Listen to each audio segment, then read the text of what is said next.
the Language Mentor Podcast, where learning English is easy and fun.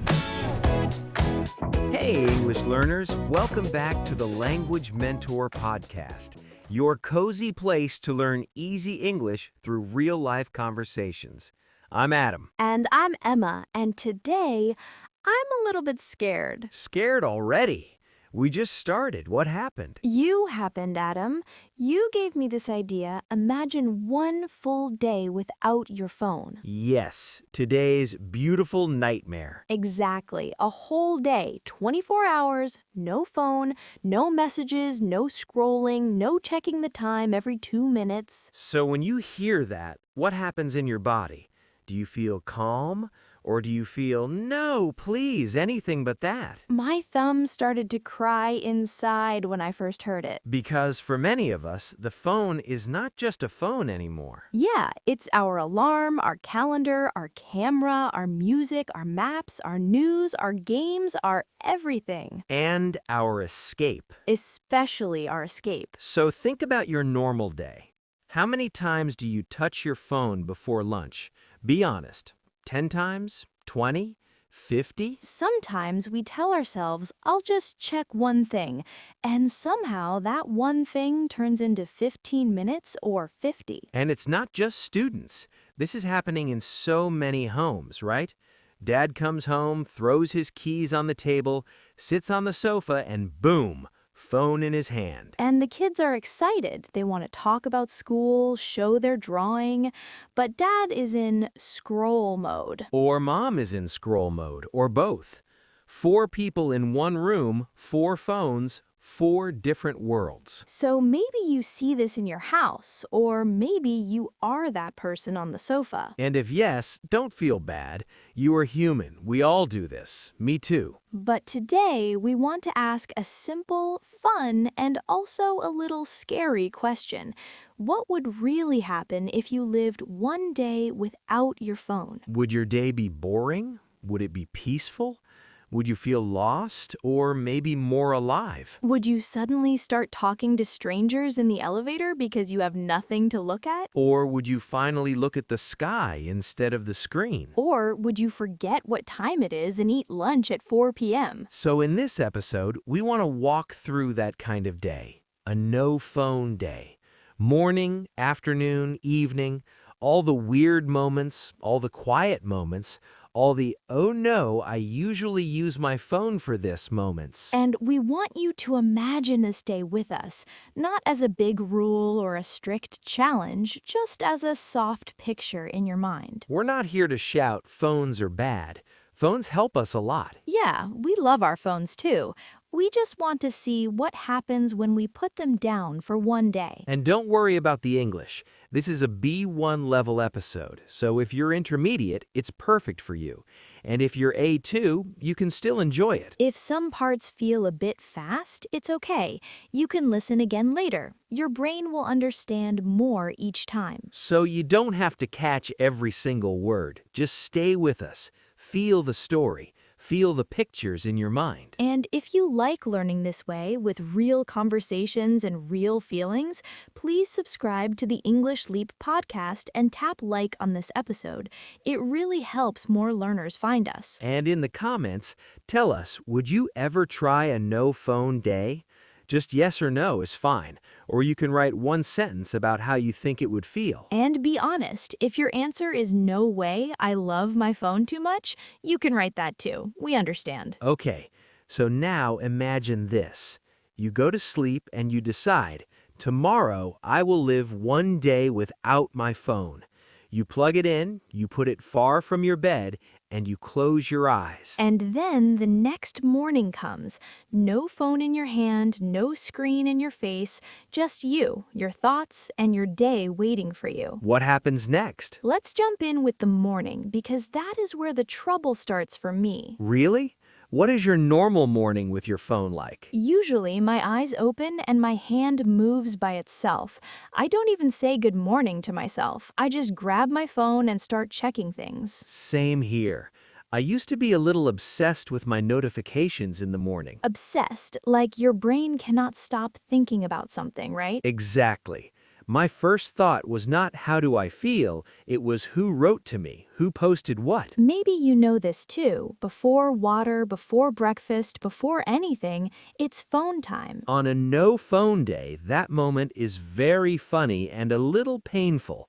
What happened to you? My eyes opened, my hand moved to the bedside table, and then nothing. No phone, just air. Your hand grabbed the ghost of your phone? Yes, my brain was like, "Excuse me, where is our screen?" And you couldn't check the time, right? Right. Usually, I exaggerate and say I checked my phone 1,000 times before breakfast. Exaggerate means you make something sound bigger than the truth just to show the feeling, right? Yeah, exactly. It's not really 1,000 times, but it feels like that. On this day, I had to actually get out of bed and look at the real clock on the wall. Wow, old school, a real clock. I felt like I was living in 1999. Maybe you also have a clock in your house that you never use because your phone does everything. On a no phone day, that clock suddenly becomes your best friend. So after you survived the first minutes, what did your morning look like? It was strange. Normally, I sit on the bed and scroll for 10 to 15 minutes. On this day, my hands were free, but my brain was not happy. What did your brain say? It was like, come on, just one check, just one little video. The classic just one. So without my phone, the quiet felt intense for a few minutes. Intense, like very strong and heavy, not soft, right? Yeah, exactly. The silence was loud. I could hear the birds, the cars, even my own breathing. It was almost too much. I felt something similar. I went to the kitchen and made coffee with no phone in my hand. Normally, I scroll while the kettle is boiling. Let me guess, you usually know more about other people's breakfast than your own. That is true. On this day, I just watched the water boil, and I realized I felt a bit vulnerable. Vulnerable, like open and easy to hurt, right? Your feelings are close to the surface. Yeah, I could actually feel my thoughts, my worries, my tiredness. No small screen to cover them. Maybe you feel this too right now as you listen. When your phone isn't there, your mind suddenly has space, and that space can feel a little scary and very honest at the same time. Yeah, and for many of you listening, the next hard step would be going outside with no phone. So what about when you left the house? That's a big part for many people. Oh yes, leaving the house with no phone felt like leaving the house without shoes. Yeah, you felt like something was missing, right? Exactly. I kept touching my empty pocket. My brain was like, are you sure? Are you really going outside like this? Yeah, maybe you do this too when you leave the house. You touch your pockets and think, phone, keys, wallet.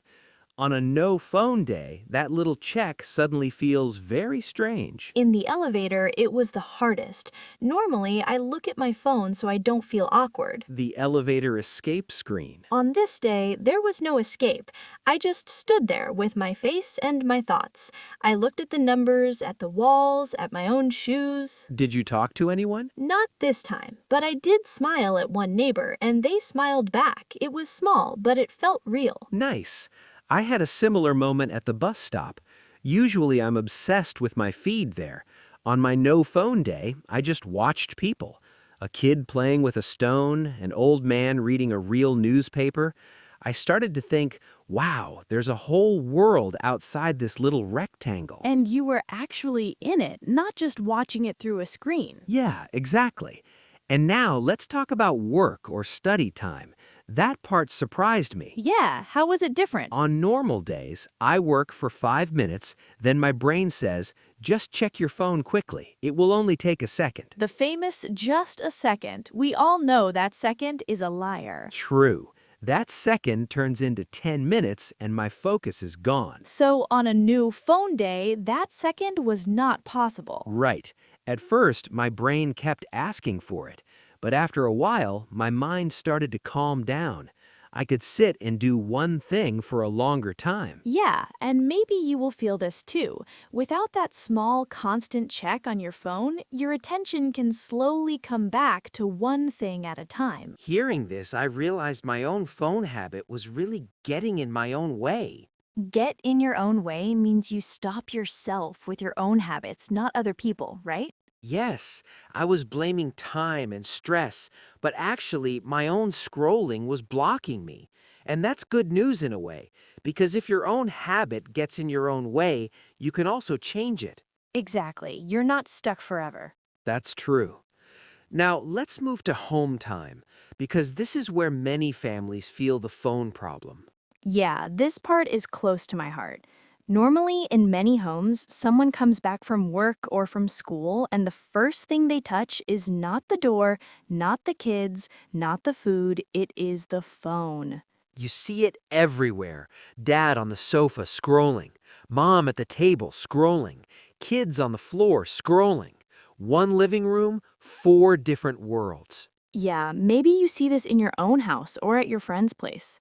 And when I saw this in my own life on my no phone day, something small but big happened. I came home and my hand went to my pocket, but there was nothing. So, what did you do? I actually sat down and looked at my family. My cousin was drawing. My aunt was cooking. We started to talk. Simple things. How was your day? What did you learn? Show me your picture. That sounds really nice. And I realized there's a funny contradiction here. Contradiction is when two things do not match, like together but lonely, right? Yeah, that is it. My phone connects me to people far away, but sometimes it takes me away from the people who are right in front of me. That sentence hurts a little because it is so true. Yeah, it is true. And maybe you feel this too. You're in the same room with someone you love, but both of you are living in your own phone world. On a no phone day, that picture can change. Suddenly, eyes meet eyes, not screens. Yeah, and for me, it really changed later that evening. Something interesting happened to me. Oh, what happened? A friend asked me, "So, how's your day going without your phone?" And what did you say? Did you play it cool? At first, I wanted to play it safe and say, "Yeah, it's fine, just different." Play it safe means you choose the easy, safe answer, not the deep, honest one, right? Exactly. But this time I stopped for a second. And you said something more real? Yeah, I said, "Honestly, it's hard. I feel restless. I keep reaching for something that is not there, but I also feel more here, more present." That's already a big change. When you stop playing it safe with your answers, you start to connect more. Yeah, and I felt that myself. Later that night, I had a longer talk with someone in my family. Tell us. We were sitting at the table, no phones, just tea, and I finally poured my heart out about how tired I felt from always being online. Pour your heart out means you share all your real feelings and you do not hide, right? Yes, I told them I felt pressure to answer messages fast, to be fun in chats, to post things, to look like I have it all together. And how did they react? They said, "I feel like that too." We laughed. We almost cried. It was simple but deep. See, sometimes one honest talk with no phones is more powerful than 100 messages. So after this day, I started to see my phone in a new way. Yeah, how did your view change? I saw how hard I was holding on to it. Hold on to something means you do not want to let it go, even when it's not always good for you anymore, right? Exactly. My phone was like a safety blanket. I used it when I was bored, sad, nervous, everything. And on your no phone day, that blanket was gone. Right. At first, I felt cold without it, but then I noticed something else. What did you notice? I started to wake up to how loud my phone was in my life. Wake up to something means you finally see a truth that was there the whole time. You become aware. Yes, I woke up to the truth that my mind was always half inside the screen. Even when I was with people, even when I was outside, part of me was in the phone world. That is a big realization. Yeah, and on a no phone day, you might have your own version of this. Maybe you wake up to how often you check the time, or how many times you open apps without a reason, or how different your family feels when everyone is really there. And it doesn't mean you must delete everything forever. We are not here to shout rules. Yeah, it just means you can choose, you can notice, you can change small things. Yes, maybe for you, the first step is simple. No phone at breakfast, or no phone in the bedroom, or one evening a week with airplane mode. Yeah, and you can try your own mini no-phone day, or even a no-phone half day and see what happens. Notice how you feel. Notice what is hard. Notice what is nice. And maybe little by little, you'll start to write a new story with your phone, instead of letting it write your story. And who knows, you might even find that the best parts of your day are not inside the screen at all, but right in front of you. Yeah, and before we finish, let's slow down and look at some strong words we use today. Our little word tour. 10 words from this episode with calm meanings and simple examples. Yes, you can just listen or repeat after us if you like. No pressure. All right, let's start. Our first word is obsessed. When you are obsessed, your brain cannot stop thinking about something. It is always in your mind. For example, in the morning, I was obsessed with checking my notifications. Or, my little brother is obsessed with one game. He talks about it all day.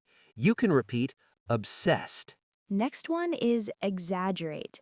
When you exaggerate, you make something sound bigger or stronger than the truth to show the feeling. For example, sometimes I say, I checked my phone 1,000 times today. I exaggerate, but it feels like that. Or he exaggerated the story and made it sound more dramatic. Repeat, exaggerate. Now a feeling word, intense. When something is intense, it is very strong and heavy. It is not soft or light. For example, on my no phone day, the silence in the morning felt intense. Or the movie was so intense that I could not relax. You can repeat intense. Next one is vulnerable. When you feel vulnerable, you feel open and easy to hurt. Your feelings are close to the surface. For example, walking without my phone made me feel vulnerable, like I couldn't hide. Or she felt vulnerable when she talked about her fears with her friend. Repeat, vulnerable. Now a thinking word, contradiction. A contradiction is when two things do not match or agree. They cannot both be true in the same way. For example, it's a contradiction that phones connect us but sometimes make us feel lonely. Or saying I love you but never calling is a contradiction. You can repeat contradiction. Now a phrase, play it safe. When you play it safe, you choose the easy, safe option. You do not take a risk.